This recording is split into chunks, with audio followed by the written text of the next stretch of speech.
साईं राम, हमारे प्यारे बाबा के प्यारे भक्तों। मैं साईं की बेटी एक बार फिर से आपका आपके बाबा के चैनल साईं संजीवनी पर तहे दिल से स्वागत करती हूँ। आज जो अनुभव मैं आप लोगों को सुनाने जा रही हूँ, उसने मुझे फिर से एक बार विश्वास दिलाया है कि जब लाइफ में ऐसा लगने लगे कि अंधेरा होने वाला है और आपका सबसे करीबी इंसान आपके साथ बस कुछ पल के लिए, जिससे आप बेहद प्यार करते हैं, उसके बाद आप उसे महसूस तो कर पाएंगे पर देख नहीं पाएंगे।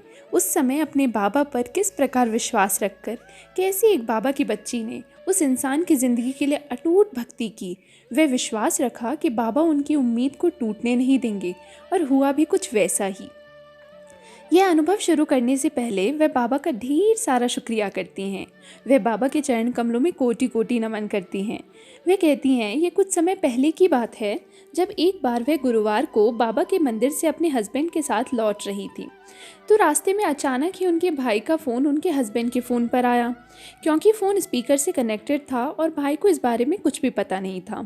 भाई ने फ़ोन उठाते ही सबसे पहले यह पूछा कि दीदी तो आसपास नहीं है। यह सुनते ही उनके मन में उथल पुथल घबराहट शुरू हो गई, क्योंकि उन्हें पता था कि उनकी माँ की तबीयत कुछ ठीक नहीं चल रही है। वह अपने मन में साईं नाम का स्मरण करने लगी। उनके पति ने उनके भाई से पूछा कि बात क्या है। भाई ने बताया कि उनकी माता की तबीयत जो ख़राब चल रही है, उससे रिलेटेड एक टेस्ट हुआ, जिसकी रिपोर्ट आज आई है और पता चला है कि उनकी माँ को 3rd स्टेज कैंसर है। और डॉक्टर का कहना ऐसा है कि वे ज़्यादा से ज़्यादा 1 साल ही हम लोगों के साथ हैं। फिर नाउम्मीदी यहीं ख़त्म नहीं होती। डॉक्टर ने कहा, हम इन्हें सीवियर ट्रीटमेंट वे कीमोथेरेपी भी नहीं दे सकते, क्योंकि इनकी उम्र भी थोड़ी ज़्यादा है और इतनी स्ट्रेंथ भी नहीं है कि वे झेल पाएँ। फिर भी हम कोशिश करेंगे, जैसा कि डॉक्टर्स हमेशा कहते हैं। जहाँ तक हो सकता है, यह सब सुनकर उनकी बेटी के पैरों के तले ज़मीन खिसक गई। उन्हें समझ नहीं आ रहा था कि वह कैसे रिएक्ट करें, पर उन्हें बाबा पर पूरा भरोसा था। उन्हें लग रहा था कि आज गुरुवार है और बाबा ज़रूर मेरी परीक्षा लेने का एक नया तरीका ढूंढ रहे हैं। उन्होंने दृढ़ निश्चय किया कि जब तक उनकी माँ पूरी तरह ठीक नहीं हो जाती हैं, वह बाबा का सच्चरित्र का पारायण लगातार रोज करेंगी। उन्होंने अपने मन में कई प्रकार के संकल्प किए बाबा को साक्षी रखकर, और बाबा से यही प्रार्थना की कि बाबा उन्हें थोड़ी ज़िंदगी और दे दो। अभी हम सबको उनकी बेहद ज़रूरत है। लगातार 1 महीना, 2 महीना, 3 महीने सब पर टेस्ट होते गए और उनकी माँ की कंडीशन सुधरने की बजाय और क्रिटिकल होती जा रही थी। जहाँ उनकी माँ का शुगर, ब्लड लेवल सब कुछ डाउन हो रहा था। सब होपलेस थे, पर मेरे मन की उम्मीद, यानी कि उनके मन की उम्मीद अभी भी बाबा के चरणों पर यूं ही थी।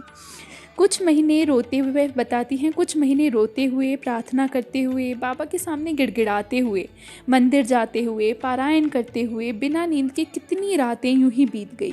कुछ 4 साढ़े 4 महीनों के बाद उनकी माँ की तबीयत अचानक बहुत ज़्यादा ख़राब हो गई। उन्हें एडमिट कराया गया। हर प्रकार से डॉक्टर ने उनका ट्रीटमेंट करना चाहा, पर उनकी बॉडी कुछ भी रिस्पॉन्स नहीं दे रही थी। फिर उनकी बेटी ने, यानी कि मैम ने, वहीं बैठकर, हॉस्पिटल में ही बैठकर बाबा का श्री अखंड पारायण शुरू कर दिया और संकल्प किया कि जब तक डॉक्टर आकर यह नहीं बोलेंगे कि उनकी माँ ठीक है, बेहतर कंडीशन में है, तब तक वह हिलेंगी नहीं, ना ही जल लेंगी, ना ही कुछ अन्न लेंगी। और यही हुआ। बाबा ने उनके धैर्य की हर एक परीक्षा ली और वह हर एक परीक्षा में अव्वल नंबर के साथ पास होती गई, और अंत में जैसा उन्होंने चाहा था वैसा ही हुआ। कुछ घंटे के बाद ही डॉक्टर ने आकर बोला कि मिराकल हुआ है, चमत्कार हुआ है, और उनकी माँ का कैंसर 75% यानी कि 75% तक ठीक हो गया है और धीरे धीरे यह पूरी तरह से रिकवर हो जाएगा। किसी को भी समझ नहीं आ रहा था कि यह सब कैसे हुआ। डॉक्टर की भी यह ऊपर से जाने वाली बात थी, पर वह और उनके पति तो बाबा की लीला समझ चुके थे। ऐसी अद्भुत लीला श्री साईं की है। यह सब लीलाएं करके श्री साईं हमें शिक्षा दे रहे हैं। वह यही है कि हमें उनके श्री चरणों में पूरा विश्वास रखना चाहिए। परिस्थितियां चाहे अनुकूल हों या प्रतिकूल, मन को यह पता होना चाहिए कि श्री साईं का आशीर्वाद उसके साथ है और साईं किसी भी हाल में उसे हारने नहीं देंगे। यह विश्वास ही हमें हर हारी हुई बाजी को जिताता है। यह है आज की साईं लीला। अगर आप भी इसी प्रकार कोई भी साईं लीला हमसे शेयर करना चाहते हैं तो मैंने आपको अपने कॉन्टैक्ट डिटेल्स दे दिए हैं। आप वहां पर हमें कॉन्टैक्ट कर सकते हैं, व्हाट्सएप पे मैसेज करके या ऑडियो रिकॉर्ड करके सेंड कर सकते हैं अपने अनुभव के बारे में, और फिर हम इसी स्पेस में इसी बाबा के चैनल पर आपकी लीला को सुनाएंगे। ओम साईं राम। श्रद्धा व सबूरी रखें।